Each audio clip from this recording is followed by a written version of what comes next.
Mesdames et messieurs, bonjour et bienvenue à ce numéro de l'émission L'impôt au Faso. Opérationnalisé au Burkina depuis les années 1995-2006, le processus de décentralisation bénéficie de l'appui des institutions spécialisées. Parmi elles, on note la DGI, la Direction générale des impôts. La DGI joue un rôle clé dans ce processus à travers la mobilisation des recettes fiscales et l'élaboration et l'application de la législation fiscale intérieure, domaniale, foncière et cadastrale. Et c'est dans ce contexte que la 10e conférence annuelle des impôts tenue les 28 et 29 octobre 2021 a opté de réfléchir sur le thème relation entre la Direction générale des impôts et les collectivités territoriales. Quels enjeux et perspectives pour un accompagnement conséquent du processus de décentralisation? Et ce présent numéro donc de l'impôt au Faso porte sur le thème.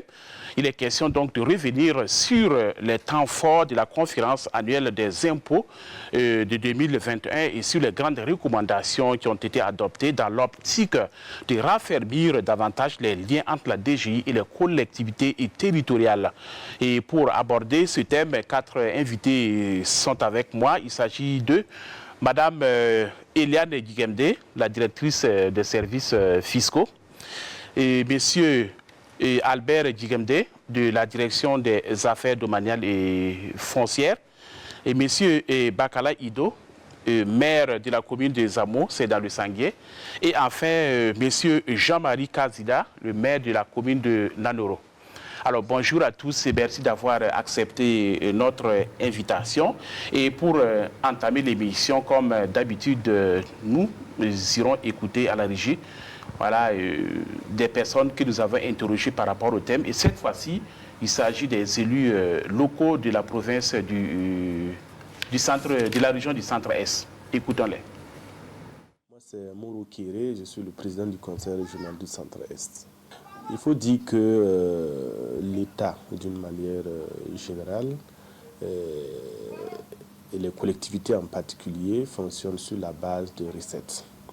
Alors, qui dit recettes, dit source. Et quand on parle de source de recettes, naturellement, c'est les contribuables et c'est les impôts. Alors, l'État et les collectivités étant des démembrements d'une continuité de l'État. Sans recettes, les collectivités ne peuvent pas fonctionner. Et sans les impôts, les collectivités ne peuvent pas avoir de recettes. Donc, c'est une continuité, c'est un plat dans un autre. C'est vraiment, ça s'imbrique. Je veux dire que les impôts sont indispensables, les services des impôts sont indispensables au fonctionnement donc, des collectivités. Voilà. La question ne se pose pas. Voilà. Donc, je pense qu'il n'y a pas de micmac, comme on le dit. Sans impôts, nous, on n'existerait pas. Il y a du travail à faire en matière de taxes au Burkina. Le citoyen n'a pas tout de suite cette culture-là d'aller s'acquitter de ces taxes auprès des services compétents. Alors, il y a vraiment du travail. En tant que collectivité déjà et en tant que proche des citoyens, nous devons faire un travail de sensibilisation et montrer à quel point les impôts sont vitaux pour la vie de la nation et donc des collectivités. Alors ce travail de sensibilisation doit être de taille.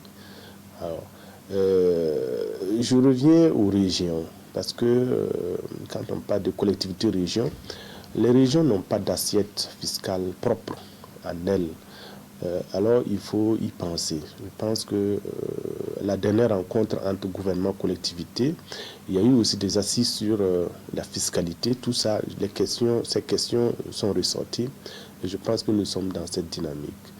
Alors pour dire que les propositions, il y en a eu beaucoup. Et je pense que l'un dans l'autre, d'ici là, les choses iront de mieux en mieux. Présenter. Moi, c'est El Hadjou Elwarouna. Je suis le maire de la commune de Tenkodogo. En tout cas, merci beaucoup de nous donner l'occasion de parler de la direction générale des impôts. En tout cas, c'est une structure très très importante dans la gestion des communes. Parce qu'aujourd'hui, c'est le partenaire le plus privilégié des communes. Parce que vous savez qu'en termes d'impôts, en termes de recouvrement, c'est les impôts aujourd'hui qui font vivre les communes. Sans impôts, pas de communes. Et à ce niveau, il faut dire un peu qu'au niveau de Tinkodogo, en tout cas nous les félicitons. Parce que nous avons un partenariat très fructueux par rapport au budget. Quand nous élaborons le budget, ils nous accompagnent d'abord pour élaborer le budget. Pour le recouvrement, ils mettent tout le paquet pour recouvrer les budgets alloués, au moins les objectifs alloués à eux, pour pouvoir vraiment permettre à la commune de pouvoir fonctionner normalement.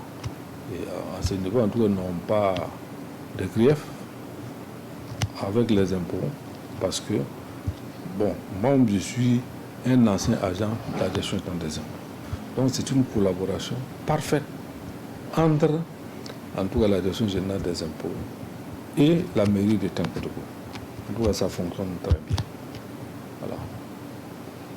Vous savez qu'au niveau de l'État, il y a des impôts qui sont recouvrés à 100% par la direction générale des impôts au profit des communes. Je vais parler de la taxe des résidences, qui est un impôt local destiné vraiment aux communes. Et le système de recouvrement que nous avons mis en place, bon, parce que logiquement, chaque contribuable doit pouvoir venir payer librement ses impôts au niveau de la région générale d'impôts pour la mise à disposition au niveau des communes. Mais comme vous le savez, l'incivisme aidant, les gens, en tout cas, n'arrivent pas à venir honorer les impôts. Du coup, on a mis un système de coercition où les gens, pour avoir les actes au niveau de la mairie, on leur demande de montrer qu'ils ont quand même payé ces taxes-là au niveau des impôts. Et que la collaboration va mieux. Ce n'est pas un système qui est codifié, mais ça permet quand même aux impôts de recouvrer ces taxes-là au profit des communes, que je salue d'ailleurs, parce que, bon, en tout cas à ce niveau-là, nous avons quand même des résultats probants qui font quand même qu'ils font bien leur travail.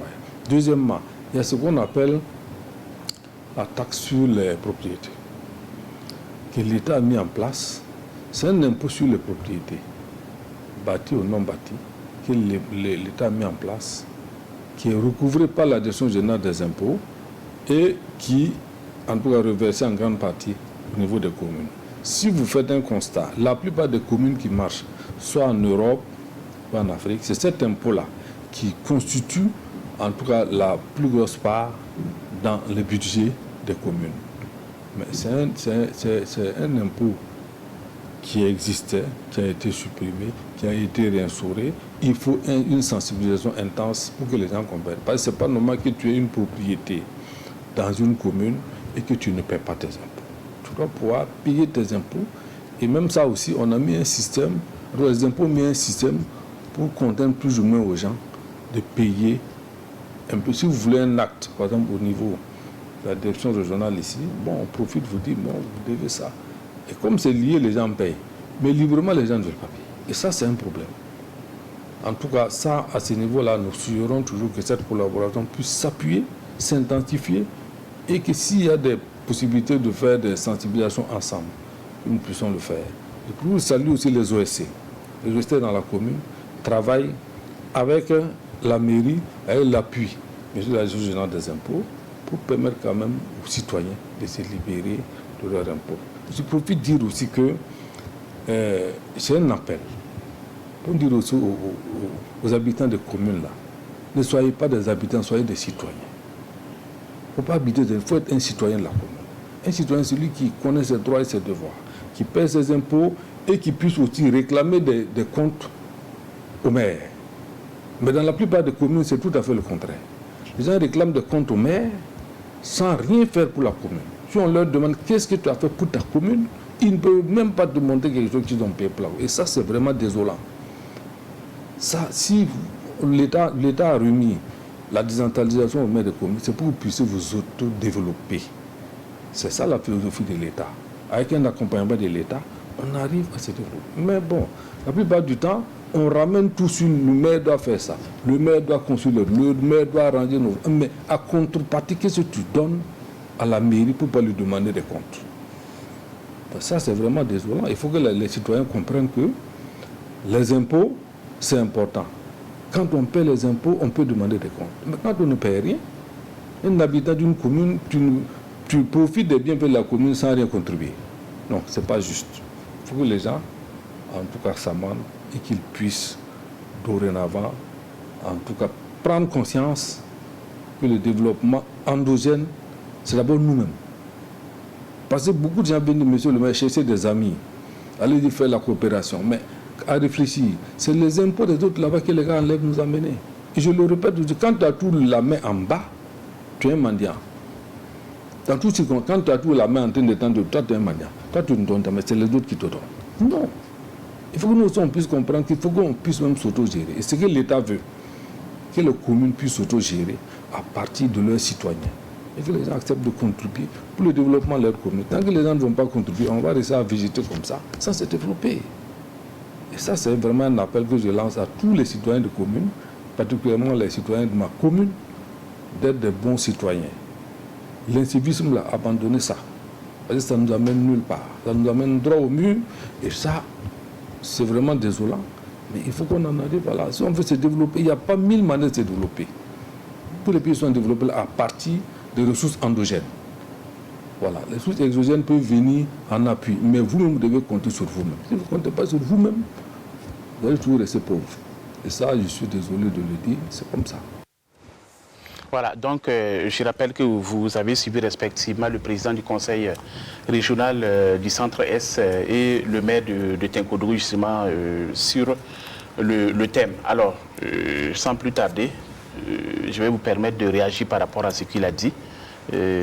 Madame la directrice des services fiscaux, est-ce que vous êtes d'accord par rapport à ce qu'il a dit? Vous êtes d'accord avec lui? Oui, je pense qu'il a bien cerné toutes les problématiques relatives au financement des collectivités. L'impôt est la source principale de financement des budgets des collectivités territoriales à ce jour. La DGI joue un rôle central dans la mobilisation des ressources fiscales. Donc, il faut effectivement qu'il y ait cette collaboration entre les deux parties, que sont les collectivités et la DGI, pour optimiser. Ensuite, lorsqu'il a appelé les populations des communes à être des citoyens et non des habitants, c'est exact, parce que tout le monde attend. Au niveau de l'État central, lorsqu'il y a une petite difficulté, on attend tout de l'État. Mais on n'adopte pas des comportements citoyens. Au niveau des collectivités, c'est la même chose. Il faut que le principe même de la décentralisation qui consacre le partage des compétences entre l'État et les collectivités suppose que les populations à la base puissent participer pleinement à ce développement. Donc il ne faut pas attendre tout du maire, il ne faut pas attendre tout du président de collectivité. Il faut conjuguer les efforts à la base pour assurer effectivement ce développement. D'accord. Alors, M. Guigmede, on a entendu le premier intervenant, non, c'est le deuxième, dire que les gens ont des immeubles, tout ça, et puis qu'ils ne veulent pas payer des impôts. Alors, je pense que c'est votre service qui s'occupe de ça. Alors, que faille faire? Vous les avez entendus? Absolument, j'ai retenu avec beaucoup d'attention ce que le maire de Tinkodougou a dit. C'est une réalité. Je rappelle un peu, on parle de contribution foncière. La contribution foncière, c'est un impôt avec deux volets. La taxe sur les propriétés bâties et la taxe sur les propriétés non bâties. C'est un impôt qui est peu nouveau, qui ne date pas de très longtemps. En réalité, en principe, ça devrait être un impôt théoriquement conçu, un impôt très rentable, parce que l'assiette n'est pas, l'assiette est stable. Voilà, ça repose sur des immeubles. Donc en principe, on ne devrait pas avoir de soucis pour son recouvrement. Mais la réalité est tout autre parce qu'on a des soucis de maîtrise de la matière imposable en réalité. Aujourd'hui, on a un cadastre en construction, on n'a pas pour le moment un inventaire exact des propriétés. Bon, la DG a engagé un processus d'informatisation. Il y a déjà des actions en cours en vue d'améliorer. Voilà. D'accord. Voilà. Merci. Alors, on va passer au maire, monsieur Ido. Voilà. Que pensez-vous de ce qu'il a eu à dire, notamment par rapport à la collaboration entre la DGI et puis les collectivités territoriales? Ok, merci. Alors, je dois dire que, en réalité, au niveau des collectivités territoriales, comme ils ont dit, alors, les recettes fiscales occupent une place de choix dans le budget des collectivités territoriales. Et ces recettes fiscales sont recouvrées essentiellement par la Direction générale des impôts. Alors, donc, pour les collectivités territoriales, en tout cas, la Direction générale des impôts, c'est un partenaire clé.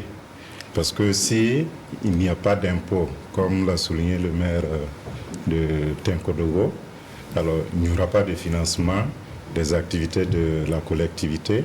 Donc, s'il n'y a pas de financement, c'est que la collectivité même est appelée à disparaître. Alors donc, qu'on le veuille ou pas, nous sommes obligés alors d'avoir des relations de partenariat très très fructueux avec la DGI. D'accord. Le maire de Nanoro, votre réaction? Oui, merci bien.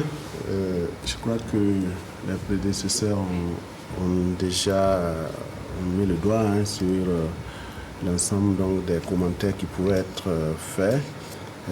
Pour ce qui est du président du conseil régional, ce qu'il a eu à dire, j'allais peut-être ajouter que à l'heure actuelle, dans la façon dont les choses fonctionnent, peut-être que la part des impôts qui est dévolue aux conseils régionaux peut apparaître pas très grande. Sinon, je pense que la DGI est là, elle pourra peut-être revenir là-dessus si c'est nécessaire. Mais en fonction du type d'impôt qui est prélevé, il y a un certain pourcentage qui revient évidemment aux conseils régionaux. Donc, mais on convient avec monsieur le président du conseil régional que ça peut ne pas être suffisant au regard, en tout cas, des préoccupations que nous vivons, en tout cas au niveau des collectivités de manière générale. Ce que j'allais dire comme commentaire aussi par rapport à la réaction du monsieur le maire de Tenkodogo, c'est vrai, sa réaction est tout à fait, je dirais, celle de tous les maires. Hein. Voilà, il faudrait que les gens soient de véritables citoyens qui sont prêts à mettre la main à la pâte pour que le développement puisse trouver matière à être réalisé. Je crois que les prédécesseurs ont dit le maximum. Alors, merci bien, chers invités. Alors, relation entre la Direction générale des impôts et les collectivités territoriales, quels enjeux et perspectives pour un accompagnement conséquent du processus de décentralisation? C'était le thème de la 10e conférence, je le disais tout à l'heure. Alors, c'est ce thème également que nous allons aborder au cours de cette émission. Et lors de cette conférence annuelle, il y a eu des recommandations qui ont été adoptées pour affermir davantage les liens entre les deux entités. Alors, on va revenir sur les grandes conclusions et les recommandations de cette 10e conférence. Alors, Madame la directrice des services fiscaux, voilà, parlez-nous justement de ces recommandations-là. Qu'en est-il? Alors, si vous permettez, je voudrais rappeler un peu le contexte qui a motivé le choix donc, de cette thématique pour la 10e conférence annuelle de la DGI. Il faut dire que le choix de cette thématique est parti de plusieurs constats. Oui, des actions sont menées sur le terrain. Vous aurez constaté aussi bien dans l'intervention du PCR, du centre ESCE, du maire de Tenkodogo, qu'il y a une collaboration qui est en tout cas constatée entre les services techniques déconcentrés et puis les collectivités. Mais il est relevé quand même des insuffisances et de part et d'autre, voilà, on se jette la balle. Voilà.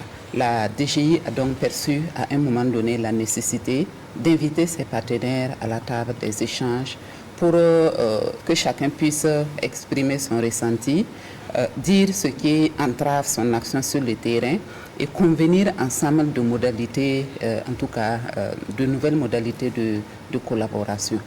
Alors, les débats, souvent très vifs, ont permis quand même de dégager quelques orientations qui ont été formulées sous forme de résolutions et de recommandations.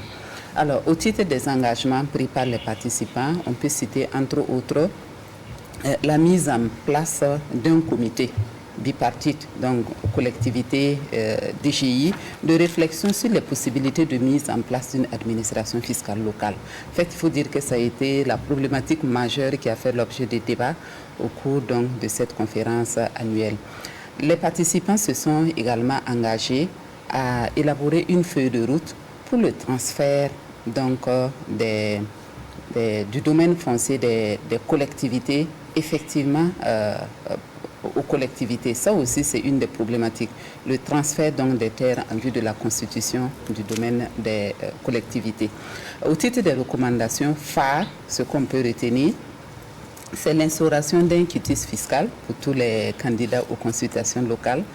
Vous l'aurez remarqué, c'est une recommandation qui est venue aux assises nationales sur la fiscalité, qui a été reprise au cours donc, de la conférence annuelle. C'est donc dire que, en tout cas, les autorités de ce pays sont vraiment interpellées sur la question. Il faut que, au sommet, on puisse donner l'exemple. Donc, pour ces consultations, en tout cas, il a été recommandé. C'est une des recommandations fortes donc, de cette conférence. Également, une des recommandations, en attendant que mon collègue revienne sur les aspects relatifs aux fonciers, c'est surtout engager l'État à accompagner, à financer le processus de transfert des terres pour la constitution du domaine foncier des collectivités. Donc, en tout cas, moi, je retiens vraiment ces résolutions et ces recommandations phares qui doivent permettre, en tout cas, dont la mise en œuvre doit permettre de résoudre, en tout cas, les principales difficultés qui se posent aujourd'hui dans le cadre de la collaboration entre les deux entités. D'accord. Au niveau justement de la gestion foncière, il y a eu des recommandations et des résolutions également. Voilà, revenez sur ces points essentiels-là. Okay, merci. Madame a déjà effleuré un peu voilà, les recommandations concernant la gestion foncière. C'est principalement, les résolutions d'abord, c'est élaborer une feuille de route, l'a rappelé si bien, pour assorti d'une évaluation financière, assorti d'un budget pour le transfert des domaines de la collectivité territoriale, afin de constituer les domaines fonciers. C'est une problématique dans l'atelier 2 qui était consacré à la gestion foncière. C'était le point qui a vraiment cristallisé les débats. Parce qu'en réalité, si vous me permettez d'expliquer, quand on a voté la RAF en 2012, c'était une nouveauté. Prévoir un domaine foncier pour les collectivités, c'était une nouveauté, une des innovations de la RAF de 2012, la RAF qui est d'ailleurs en vigueur. Beaucoup d'acteurs n'ont pas compris, surtout ceux des collectivités n'ont pas compris que c'est un transfert qui n'est pas de droit. Ça veut dire quoi? Plein droit. Ça veut dire que ce n'est pas ça veut dire quoi? Le transfert n'est pas effectif du fait de la seule disposition de la loi. Il y a un mécanisme qu'il faut mettre en œuvre pour que ce transfert-là ait lieu. Et ce mécanisme-là, c'est la cession. Donc la notion de cession renferme en réalité tout un mécanisme. Il faut que, avant que l'État cède, c'est l'article 146 de la RAF, avant que l'État cède, il faut qu'il immatricule.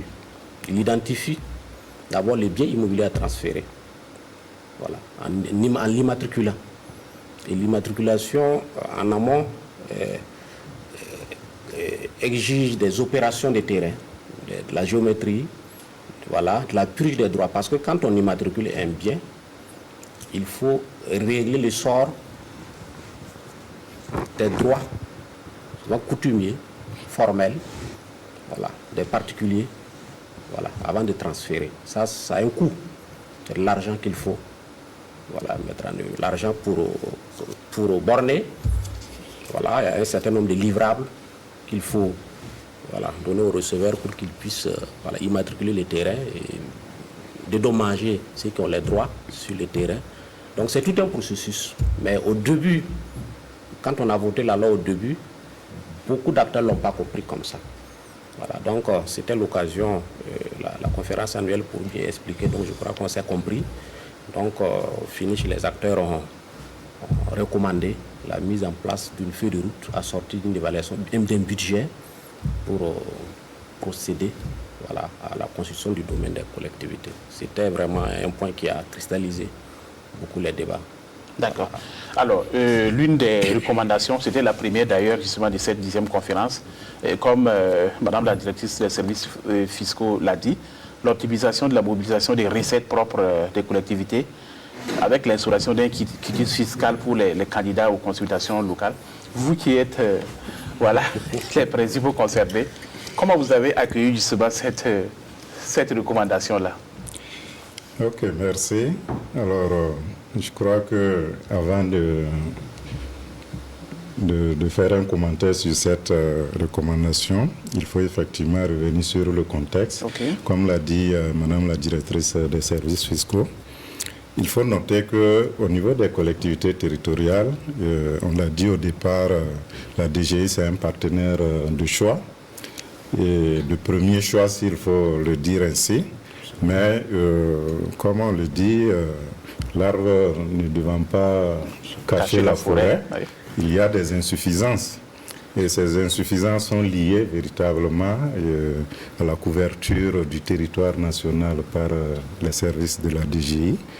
Et ce qui a mené les présidents des collectivités territoriales à proposer à un moment donné la création d'une administration fiscale locale.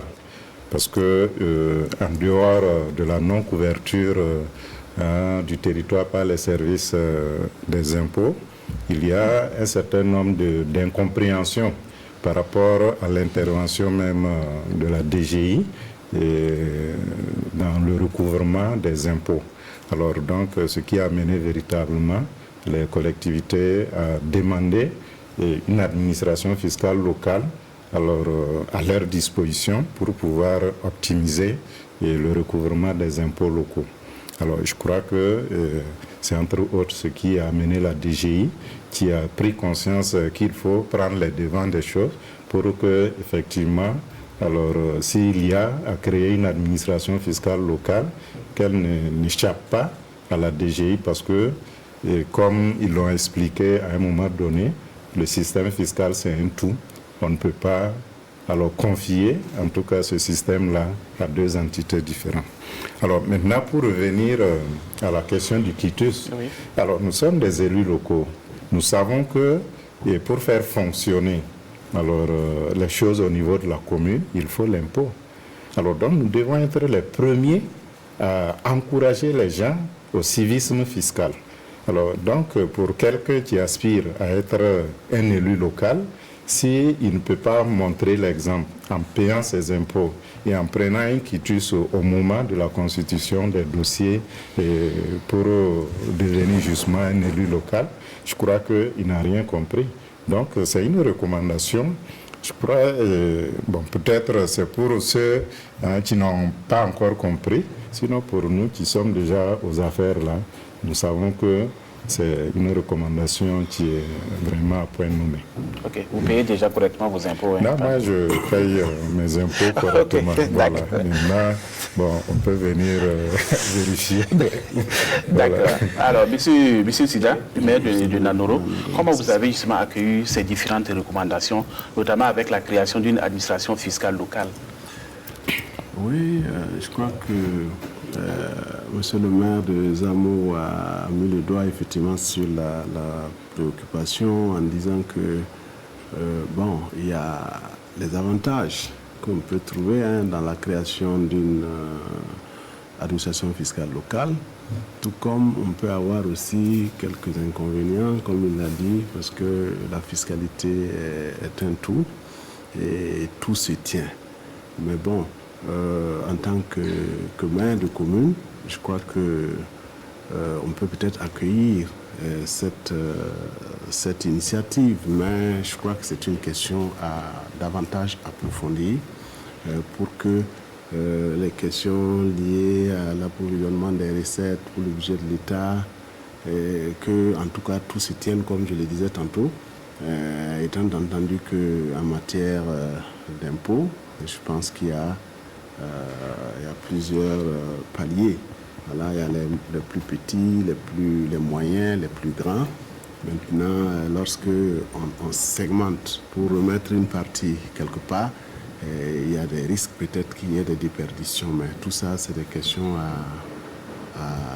je dirais, approfondir pour que, en tout cas, les objectifs soient atteints de part et d'autre.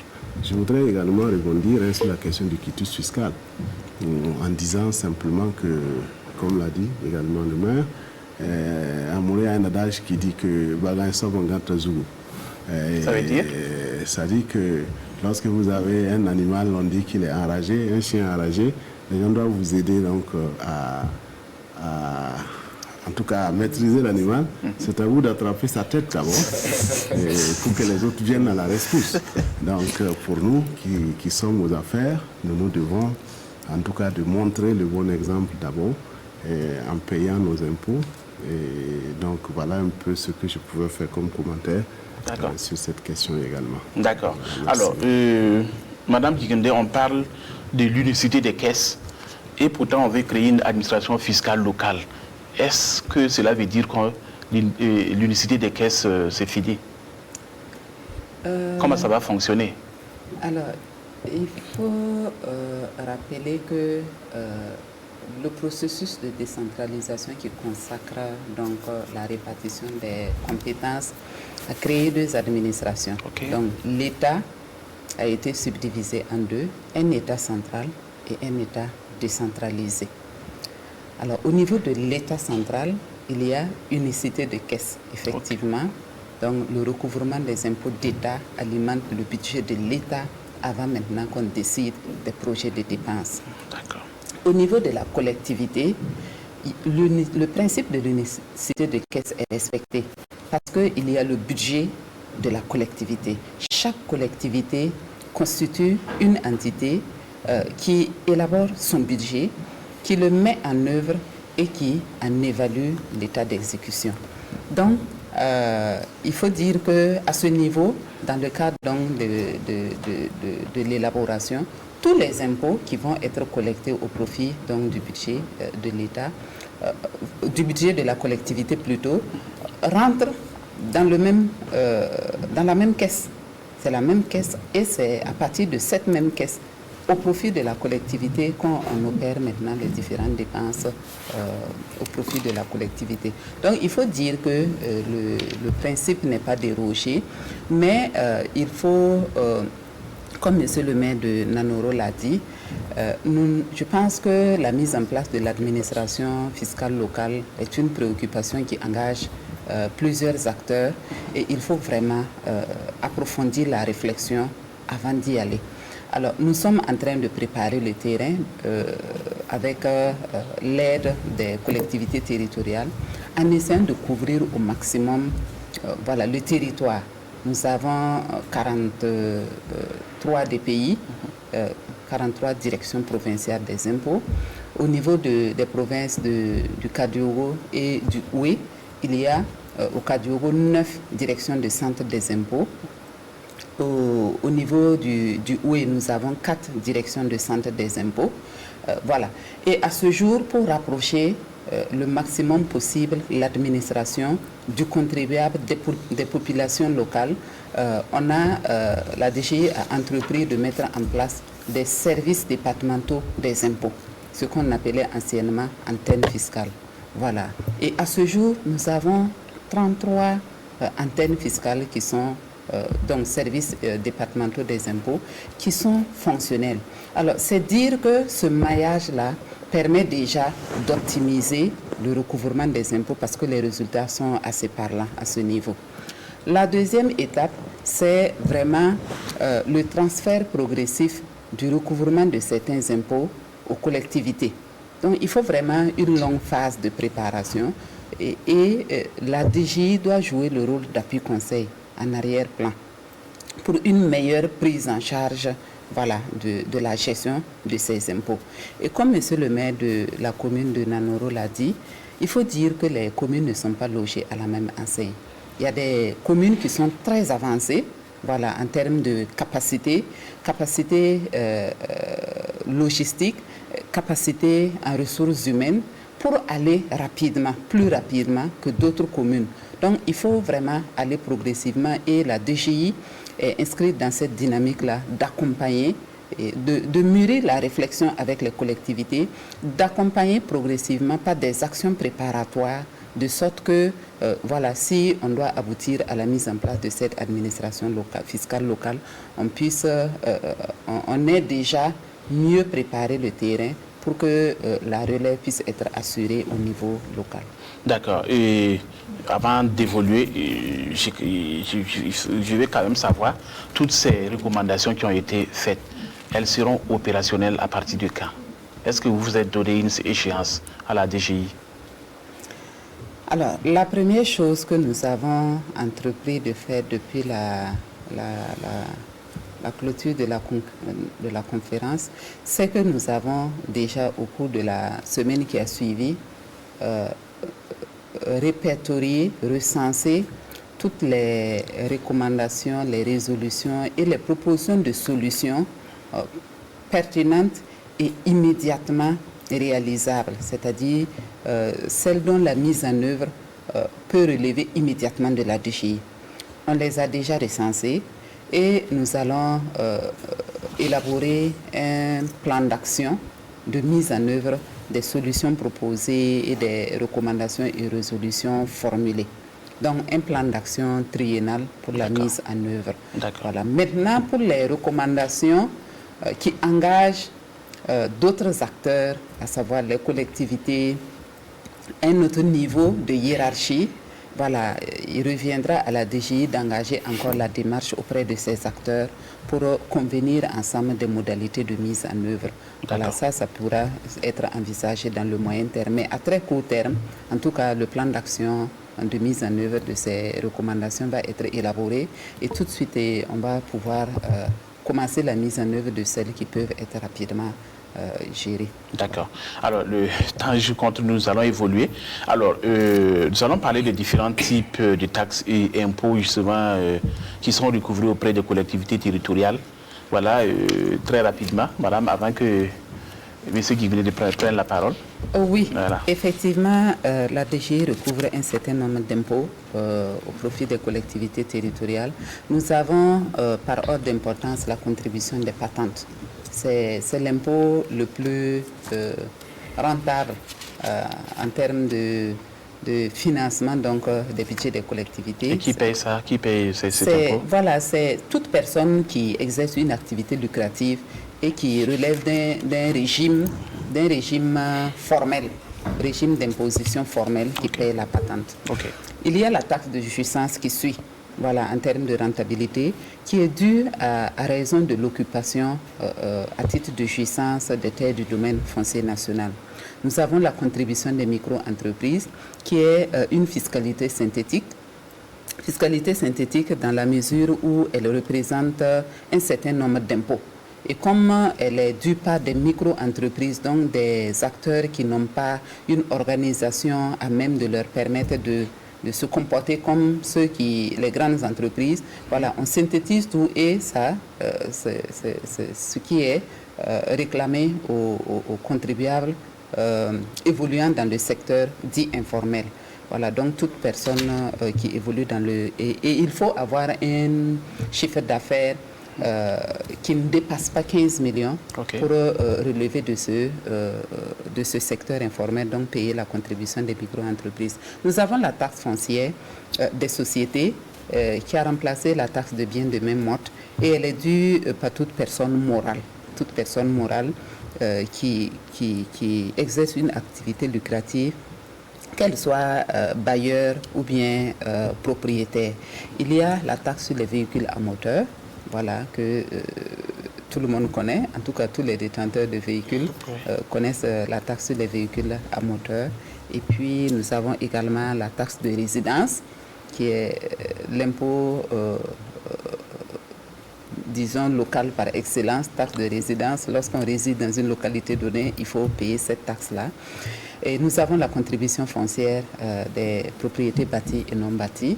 Voilà, mon collègue des domaines disait que, en tout cas, il y a quelques difficultés en la matière parce qu'on ne maîtrise pas d'abord la matière imposable. D'accord. La taxe sur les armes, la taxe de voirie, la contribution des licences, voilà, la taxe sur les tabacs.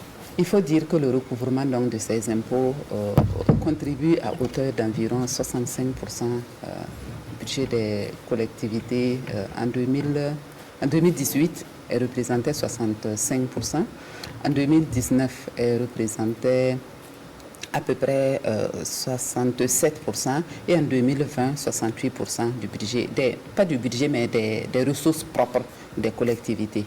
Et il faut dire que sur la période 2010-2020, la DGI a pratiquement doublé la mobilisation de sa contribution au budget des collectivités, passant de 14 milliards 9 en 2010 à 31 milliards en 2020. D'accord. Voilà. Ok. Alors, Monsieur Guimdé, est-ce que vous avez quelque chose à ajouter par rapport à ce que la directrice des services fiscaux a dit en termes de taxes et impôts? Je te dirais un mot sur la taxe de jouissance qui... C'est vrai que c'est un impôt. Le foncier, hein, le foncier, c'est en termes de services rendus. On s'occupe moins de la mobilisation des recettes. Voilà. Sinon, la taxe de jouissance est une taxe foncière. Mais on a des soucis parce que c'est une taxe qui dépend de la vitalité en matière d'aménagement en réalité. Quand il y a moins de lotissement, il n'y a pas de taxe. Voilà. Donc, ces temps-ci, on a dû remarquer quand même que voilà, sa croissance est un peu abaissée. Oui. Voilà. Il y a la taxe de résidence aussi qui est une taxe apparemment foncière parce que c'est une taxe qui est due lorsque vous habitez dans une zone aménagée. Ok. Voilà, c'est juste ça que je voulais préciser. D'accord. Alors, maintenant, on va parler au maire. On a vu que ça accroît, comme Madame la directrice des services fiscaux l'a dit. 65%, c'est passé à 67, 68. Ça veut dire que de plus en plus, les gens paient les impôts. Puis c'est Ido. Ça veut dire que ça commence à aller.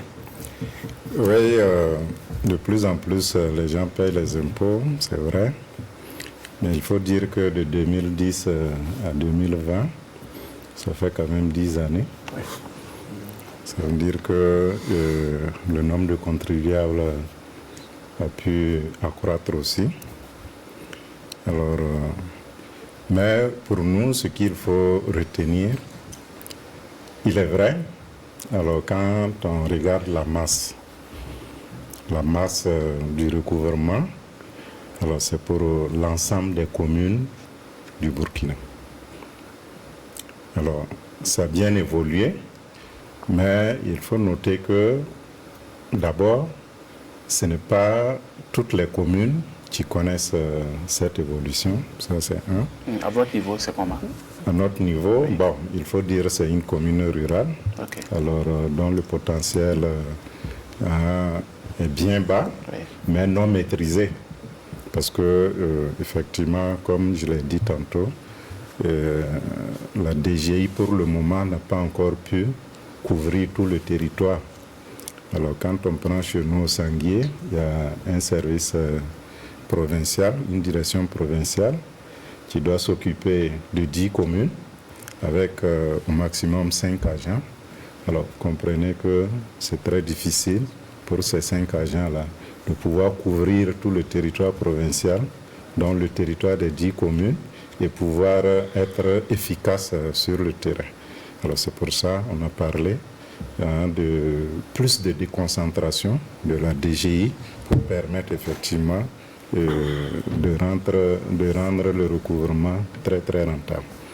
Alors la deuxième chose, c'est que, effectivement, alors de 2010 à 2020, on est passé de 14 milliards à plus de 30 milliards.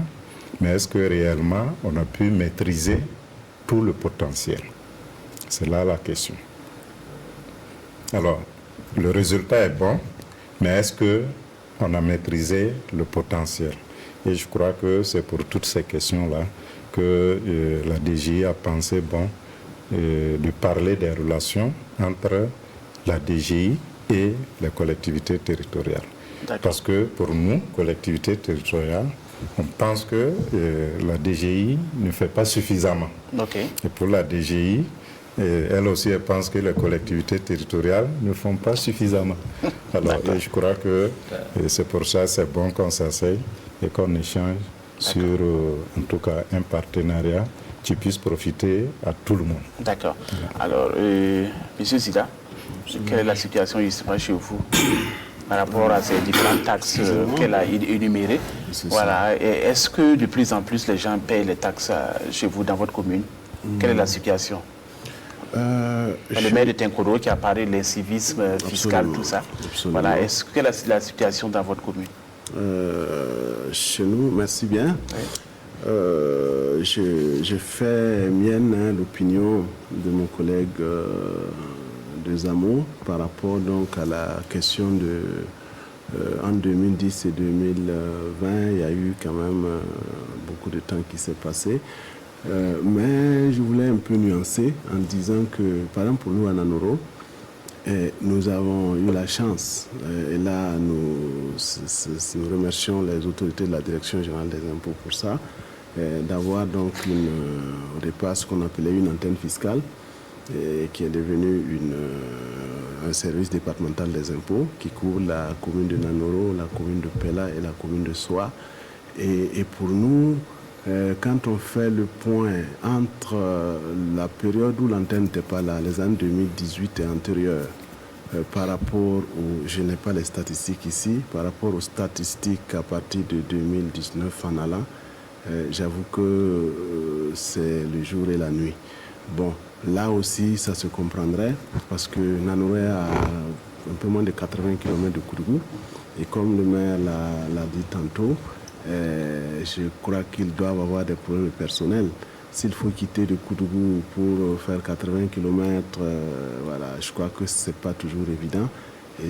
Et à l'heure, le bémol que je mettrais, c'est que je pense que comme ils l'ont dit tantôt aussi, Madame la directrice en premier et puis le chef du service des affaires domaniales ensuite, c'est que ils sont engagés dans une certaine démarche de faire en sorte que les localités qui sont éloignées des directions provinciales puissent avoir des services départementaux de manière donc que en tout cas la mobilisation soit au mieux possible. Mais je conviens qu'ils doivent mieux faire aussi par rapport à pouvoir cerner la matière, en tout cas parce que c'est que les brebis galeuses, il y en a toujours beaucoup dans nos collectivités. D'accord, donc vous sollicitez beaucoup plus d'actions de la DGI pour mieux rentabiliser, voilà, en termes de recettes intérieures, locales. Alors, on va parler maintenant les relations entre la DGI et puis ces collectivités.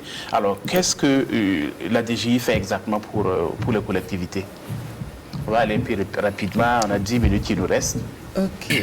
Qu'est-ce que la DGI fait pour les collectivités? Il faut dire qu'en plus de la mobilisation donc, des ressources fiscales à leur profit, la DGI entreprend des actions de sensibilisation et de formation.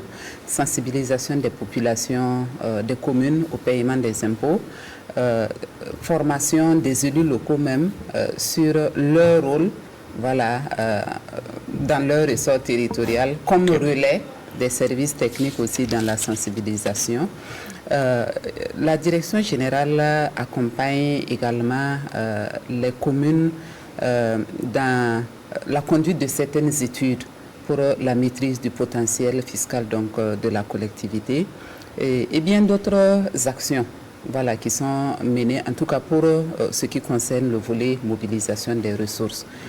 Pour le volet gestion foncière, je pense que mon collègue pourra vous apporter plus de précisions comme contribution de la Direction générale des impôts. D'accord, allez-y. Merci. Je parlais tantôt de la constitution des domaines de collectivité. C'est une mission, c'est la DG qui doit conduire cette mission de transfert-là à travers ses services des recettes de domaine et de la publicité foncière et les services de cadastre. Voilà, c'est nous qui devrons conduire. La session est gérée par la DG. Voilà. En plus de ça, nous accompagnons les maires dans le cadre de la gestion de leurs fonciers, par exemple la gestion du foncier rural. Nous les accompagnons à travers des missions d'avis techniques. C'est la même chose en matière de changement de destination des terrains. Nous accompagnons les maires en les éclairant à travers des avis techniques. Voilà. Mais dans le cadre de l'appui conseil aussi, nous formons les maires. C'est vrai que ce n'est pas assez cette année, les deux maires peuvent témoigner. Nous avons, avec l'appui du PACT, voilà, déroulé 4 sessions de formation au profit de 280 acteurs de la gestion foncière des collectivités. Et dans le cadre le cadastre, la DG à travers le service de cadastre aussi accompagne les maires dans le sectionnement, voilà, des communes. Dans le cas des attributions des parcelles aussi, le cadastre participe à la numérotation. C'est le cadastre qui donne les numéros de parcelles, les identités, voilà, des parcelles. Et il y a tellement beaucoup de choses qu'on ne peut pas finir de citer. D'accord. Aussi lors des sessions budgétaires, toutes les questions qui touchent le foncier sont débattues et nous apportons notre expertise pour les aider à mieux délibérer. D'accord. Alors donc c'est un partenariat gagnant-gagnant. Voilà, vous avez entendu ce qu'il a fait pour vous. La collectivité, vous, qu'est-ce que vous faites aussi en faveur de la Direction générale des impôts dans le cadre de ces partenariats-là? Ok. Monsieur Ido, allez-y. Merci.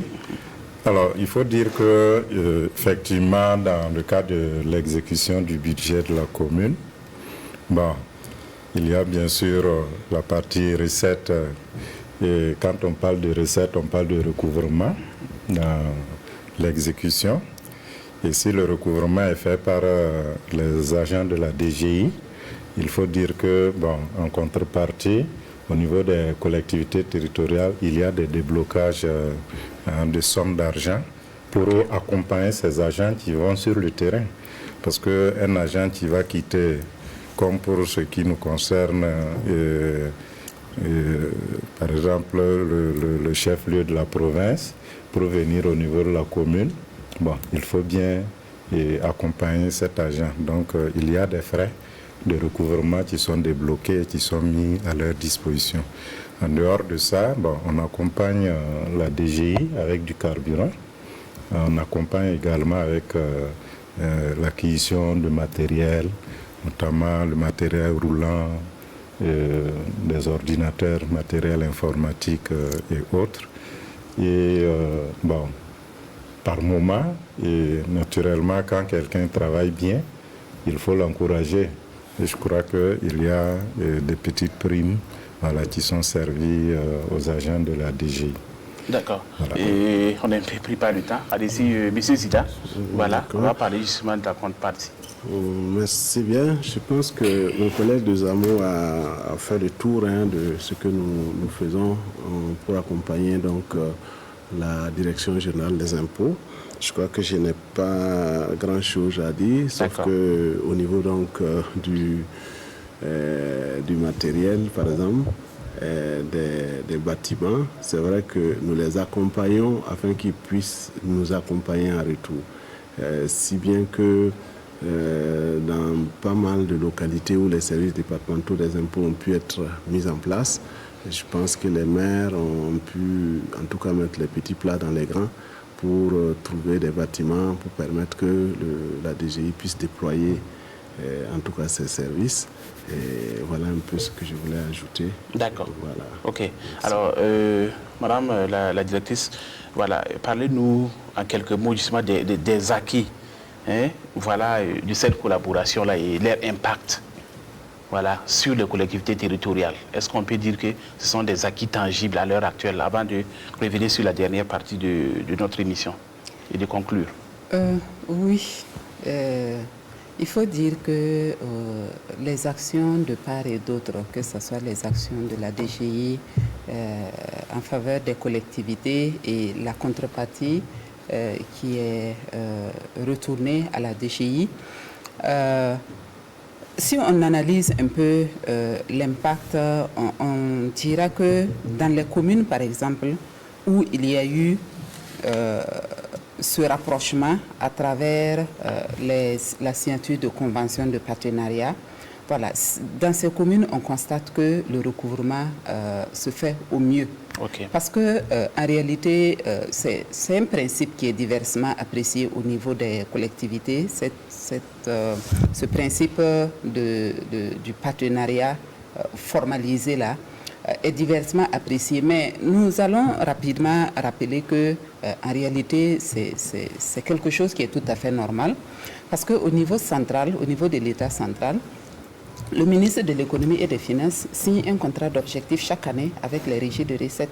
Il assigne des objectifs et en contrepartie, il accompagne pour qu'on puisse atteindre. Donc, par analogie à ce qui est fait au niveau central, si vraiment au niveau des collectivités, on peut avoir le même regard, la même appréciation, je pense que voilà, on va voir l'efficacité des services opérationnels améliorée. D'accord. Voilà. Alors, parlons maintenant des perspectives.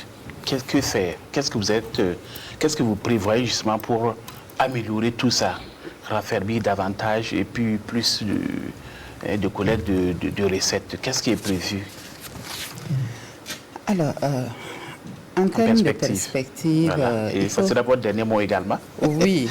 Alors, moi, je retiens vraiment les trois principales problématiques qui ont constitué le plat de résistance de la conférence annuelle. Okay. Le maillage conséquent du territoire.